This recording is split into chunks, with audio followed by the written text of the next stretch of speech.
Hello. So I have another story from Daryl today, and I'm really excited to read it because it's very interesting and it's very important to read, and it has a lot to do with the government. So I feel naughty reading it. All right. Does the government suppress information about Bigfoot? Why did the government release the UFO UAP videos? It prepares us for what is really happening. The government knows Bigfoot exists, so the answer to the question is yes, they do. Not only do they know about Bigfoot, but they have people in the community, quote unquote, to guide things along so everything stays the same. Be silent so progress is made without ruffling the feathers, so to say. The government declares everything a hoax. Blurry pictures, videos, nothing to them is real, and everything is a hoax.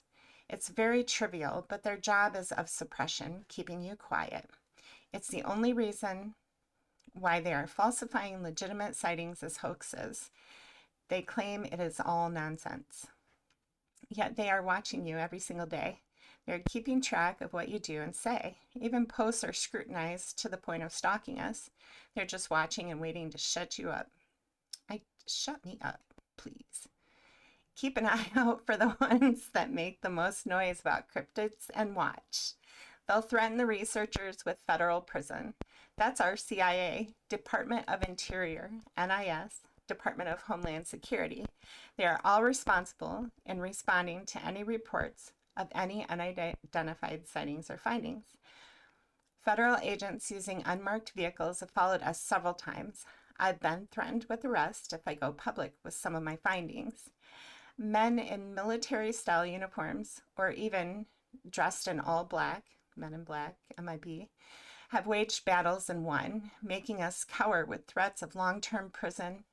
Their threats against us as researchers. I've worked my whole adult life to reveal the truth of Bigfoot. I've confronted many elements of the government in my 31 years of research. If it's all nonsense, you have to ask yourself, if the government really felt this way, non-believers, why would they be so involved in the Bigfoot subject? You don't believe in unicorns, then you don't spend 24 hours a day obsessing over them, or do they? I had an acquaintance back in 2018 that started a group and a website that named names of officials that were believed to be involved in cryptid cover-up. Less than 2 months, everything seemed to just stop. The website was taken down. The owner mysteriously fell ill and passed. This is not a coincidence. One of the major things that happened in my last 31 years of research in California is that I quickly realized that the government knew of the existence of Bigfoot. The cover-up is, quote, you're not to know they exist and they don't want you to, end quote. I should mention that up to this point, the State Parks Department had been very cooperative as far as allowing me a key to cross the gates to come and go as I please. Signs posted read, no hunting, no fishing, no guns. In small, bold writing reads, sensitive experiments in this area. They, the state game wardens, would often arrive at the end of our research day just as we were starting to unpack our evidence, stopping by with their smiles and gracious hellos. Yet curiosity was piqued. Of course, as always, inquiring if we had just witnessed any tracks of indigenous wildlife, such as coyotes, fox, bear, mountain lions, even stooping so low as to ask if we'd seen any out of the ordinary prints.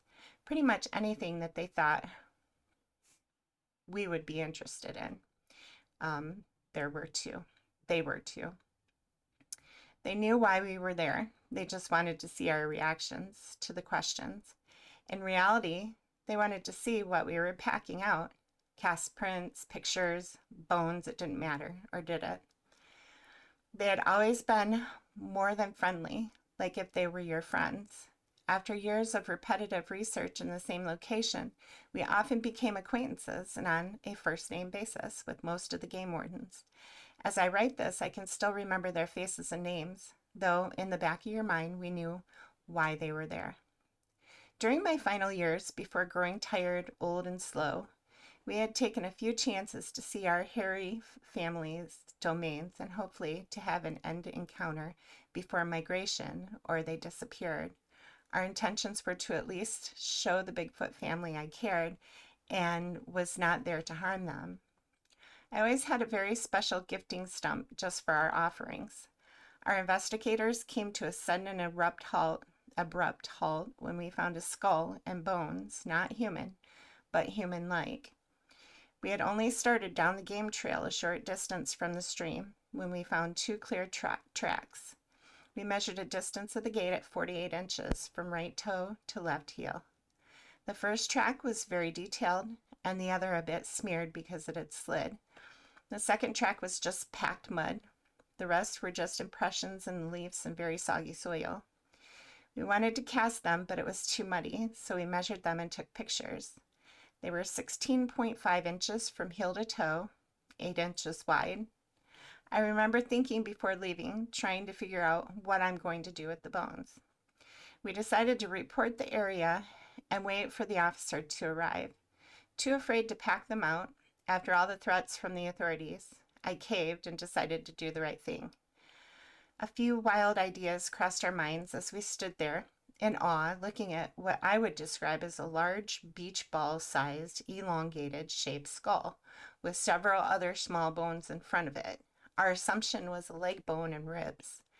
We made a call. A few minutes later, we could hear the sirens approaching as we got geared up. Several cars had arrived with multiple voices talking in the distance. We assumed it was several police officers and possibly the county coroner. Well, so much to our surprise, it was 4 police cars and several game wardens. The officer told us to place our bags on the hood of the patrol cars, placing us in handcuffs and separating all of us, the team now being placed in different cars. The officers are now ravaging through our backpacks. The contents of our packs are spread out on the hoods of the cars, like if we were smuggling drugs from the forest. The bags and most of its contents were all over the hood. Our evidence bags are blowing away in the wind. The officer has now entered the vehicle and is asking me where it is. I noticed his demeanor was very unfriendly, but very serious and condescending, to say the least. I said I would take you to it. I had nothing to hide as I made the call. I asked about my team. He said, "Don't worry about them. Worry about yourself for now and show me where it's at." I sarcastically said, "It? You mean the bones?" His reply was, "Now." I made my way out of the back seat and asked to have the cuffs removed. The officer stated, "I'm doing an investigation and you're being detained." At the moment, I felt like a prime suspect. We started down the trail. I attempted to look back to see Kelly. The officer says, "I think not. Keep walking." I walked down the trail, asking why we were being treated like criminals when we reported the findings. He had no response as we approached the area. I said, "It's under the log just ahead." The officer said for me to wait here. He continued to the log. He had to have seen the bones. His face was pale white. He immediately turned around and told me to walk back up the trail. Once we reached the cars and the warden's vehicle, a large black F-250 Ford four-door truck stopped in the middle of the road. No plates, no recognizable markings. The extra officers were stopping what little traffic there was, if there was any. 4 men jumped out of the unmarked vehicle, all wearing yellow hazmat gear, grabbing these very large orange bags, running down the trail in unison. 20 minutes passed, and I'm curious about Kelly and the crew. I asked the officer once again about my team. "They're fine," he states. Now the hazmat truck team is walking back up the trail. They approached their truck, placing the bags in a refrigeration-like box in the bed. As they got out of the truck, that's how they got back in the truck. They drove away, never seeing their faces. The officer said to get out. I did. Turn around. Now he's stating or dictating to me what happened here today. He said to me, "You'll tell no one. It was bare bones." I said, "No, that's not a bear." He looked at me straight in the eye and said, "They were bare bones, Mr. Owen. Leave it at that." We were all released and began picking up our gear as the police and wardens' vehicles one by one drove away.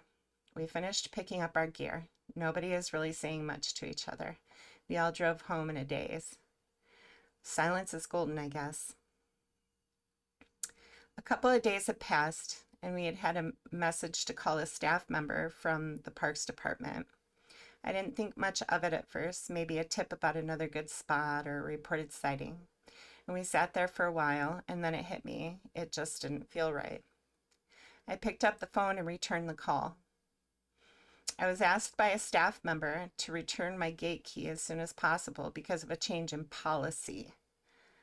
I thought for a moment about what was going on, but looking back now, I already knew. I got to the office early the next morning, walked in as usual, leaned on the counter and said howdy. I reluctantly handed the key over to the woman behind the desk. She was also whom I spoke to on the phone. There was no smile or the usual small talk like there had always been. I slid her the key, and it was met with a sharp thank you. And she never called me by my name. It just felt odd all around. I finally spoke up and asked what was up with this new policy, seeing as I was losing my key. She quickly told me, I don't know. I was asked to get the key back, so I did. That's all I know.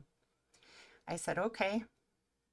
And I said I was going to head up the mountain for a bit later.